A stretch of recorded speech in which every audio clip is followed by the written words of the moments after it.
Assalamualaikum. Film solo Black Widow akhirnya tayang juga setelah diundur beberapa kali karena pandemi. Film ini menceritakan awal mula Natasha Romanoff sebagai Black Widow.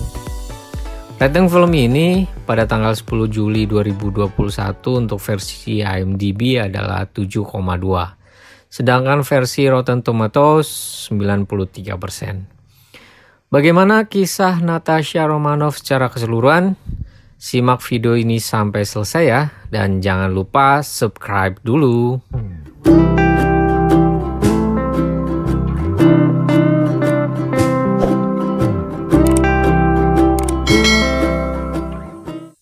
Awal kisah di Ohio tahun 1995, di mana saat itu Natasha masih kecil. Dia hidup bersama adik perempuannya yang bernama Yelena. Ibunya bernama Melina dan ayahnya Alexei. Pada suatu malam, mereka melakukan rutinitas makan malam bersama. Di tengah makan malam, Alexei pulang dengan tergesa-gesa dan tiba-tiba mengajak pergi seluruh keluarganya menggunakan van. Alexei menunjukkan sebuah disk yang kemungkinan berisi data rahasia ke Melina. Mereka melarikan diri dari kejaran SHIELD, kemudian pergi menggunakan pesawat menuju Kuba. Di bandara Kuba, mereka disambut oleh sekelompok pasukan militer. Pimpinannya yang bernama Jenderal Dreykov menyambut baik Alexei. Dan ternyata Alexei tengah melakukan undercover atau penyamaran selama kurang lebih 3 tahun untuk mendapatkan data yang ada di disk. Melina yang sebelumnya terluka pada saat pelarian dibawa oleh pasukan, sedangkan Natasha dan Yelena dibawa secara terpisah setelah mereka dibius karena sebelumnya Natasha melawan. Dia hanya ingin melindungi adiknya yang bernama Yelena. Ternyata Yelena dan Natasha direkrut oleh organisasi dari Rusia yang bernama Red Room. Mereka dilatih secara keras untuk menjadi Black Widow. Diceritakan 21 tahun kemudian, Natasha sudah dewasa. Dia sedang dalam kejaran pasukan SWAT yang dipimpin oleh Secretary Rose. Dikepung di dalam sebuah gedung, dituduh melanggar Sokovia Accord. Namun Natasha berhasil kabur. Dia meninggalkan alat pelacak di gedung tersebut, sedangkan dia sendiri ternyata sudah berada di dalam sebuah kapal. Di Maroko, Yelena dan rekannya sedang mengincar seseorang melalui kamera pada sniper. Namun ternyata sang target mengetahui dan lari dengan membawa sebuah paket. Yelena mengejar dan terlibat perkelahian dengan orang tersebut. Di saat terakhir Yelena menusuknya dan tiba-tiba dia menyemprotkan sebuah serum gas berwarna merah. Yelena seperti tersadar dan mengenal bahwa orang tersebut bernama Oksana. Bahkan dia tidak mengingat apa yang telah dilakukan sebelumnya. Oksana berpesan agar Yelena menyelamatkan anggota Widows yang lain dan menyerahkan paket berisi serum tersebut. Yelena merobek pahanya, mengambil alat pelacak yang ada pada dirinya. Rekan Yelena mencoba mengontak Yelena tapi tidak ada jawaban. Akhirnya dia pun curiga, kemudian melapor ke atasannya yaitu Jenderal Dreykov, dan mereka mengaktifkan Taskmaster Protocol. Di Norwegia, Natasha tinggal. Saat ini Natasha sedang dalam pengejaran akibat pelanggaran Sokovia Accord. Natasha dibantu rekan lamanya untuk mencarikan tempat tinggal di sebuah rumah di dalam hutan serta identitas baru. Dia juga diberi file-file dari safe house di Budapest yang kemudian dia masukkan ke dalam mobilnya. Di malam hari, tiba-tiba listrik padam. Natasha mencoba menghidupkan genset tapi ternyata tidak ada bahan bakar. Kemudian dia keluar mengendarai mobil untuk membelinya. Di tengah jembatan, mobilnya meledak. Dia diserang oleh satria bertopeng atau Taskmaster.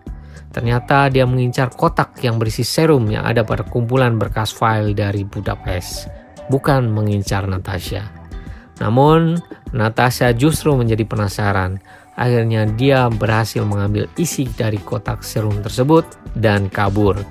Di sela-sela serum tersebut ternyata ada foto Natasha dan Yelena sewaktu kecil.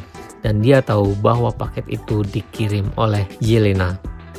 Kemudian Natasha pergi ke Budapest, menuju ke safe house dan menemui Yelena. Sampainya di sana mereka langsung baku hantam, saling curiga satu sama lain. Namun akhirnya mereka sadar bahwa mereka mempunyai visi yang sama. Yelena sengaja mengirim serum ke Natasha untuk meminta bantuan. Dia ingin menghancurkan Red Room.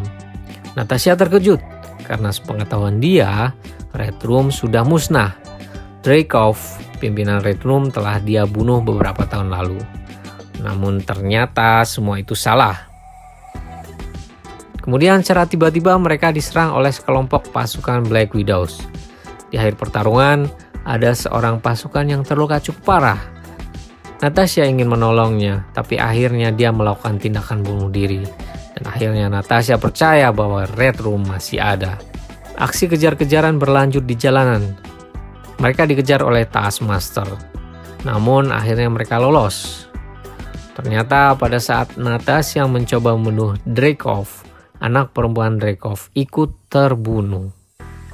Serum yang menjadi malapetaka ini dibuat secara diam-diam oleh Widows generasi awal. Dalam percakapan antara Natasha dan Yelena, mereka sepakat untuk memburu Dreykov dan menghancurkan Red Room. Mereka meminta bantuan rekan lamanya untuk menyediakan sebuah helikopter. Mereka mau menyelamatkan Alexei yang saat ini sedang berada di penjara di Rusia.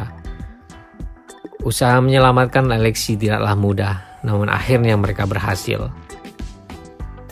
Alexei sangat bangga karena kedua anaknya telah berhasil menjadi assassin. Pesawat mereka terhenti di suatu tempat karena kehabisan bahan bakar, dan mereka melanjutkan perjalanan melalui darat. Mereka mau menemui ibunya, Melina. Akhirnya keluarga Natasha berkumpul kembali. Dia menanyakan bagaimana cara membunuh Dreykov, tapi Melina menyangkal. Hampir mustahil mengalahkan Dreykov. Dia bisa mengontrol kemauan orang. Melina selama ini bekerja di tim sains yang membuat serum agar Dreykov bisa mengontrol seorang. Dan ternyata oleh Dreykov, serum tersebut digunakan untuk mengontrol The Widows, termasuk anak-anaknya. Diceritakan bahwa Natasha ternyata bukan anak kandung dari Melina dan Alexei. Dia dulu diambil secara paksa untuk menjadi assassin, dan ibu kandungnya dibunuh oleh Dreykov. Kemudian, tiba-tiba rumah mereka dikepung oleh 3 pesawat Red Room. Dan ternyata Melina adalah pengkhianat. Dia masih loyal terhadap Red Room. Mereka membawa Natasha, Yelena, dan Alexei ke Red Room. Dan akhirnya terjawab mengapa Red Room tidak pernah diketahui. Karena selama ini Red Room berada di atas langit.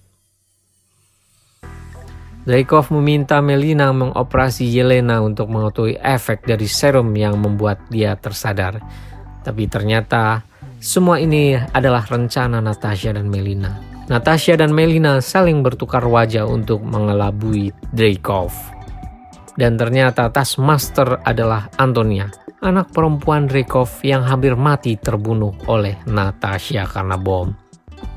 Dreykov menyelamatkan dia menjadi setengah robot dengan menanamkan chip di belakang lehernya. Natasha tidak bisa melukai Dreykov karena efek pheromonal lock yang membuat Natasha tidak bisa melukainya apabila mencium baunya. Dreykov dengan sesumbar menyatakan bahwa dia telah menyelamatkan anak-anak perempuan di seluruh dunia untuk menjadi agennya. Dia bisa mengontrol dunia hanya melalui sebuah tablet, dan kunci untuk membuka akses ada di cincin Dreykov. Namun itu hanya pancingan Natasha agar Dreykov mengatakan informasi tersebut.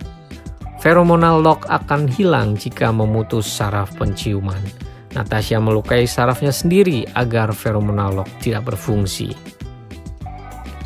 Melina merusak salah satu engine untuk kabur dari kepungan pasukan musuh. sehingga Red Room kemungkinan akan jatuh. Natasha berhasil melumpuhkan Dreykov dan bersiap membunuhnya, tapi kemudian sekelompok Widows menolongnya. Di saat Natasha terpojok, terkepung oleh Widows, Yelena melemparkan serum ke arah mereka dan akhirnya mereka sadar. Kemudian masih ada 2 sisa serum dan diambil oleh Natasha.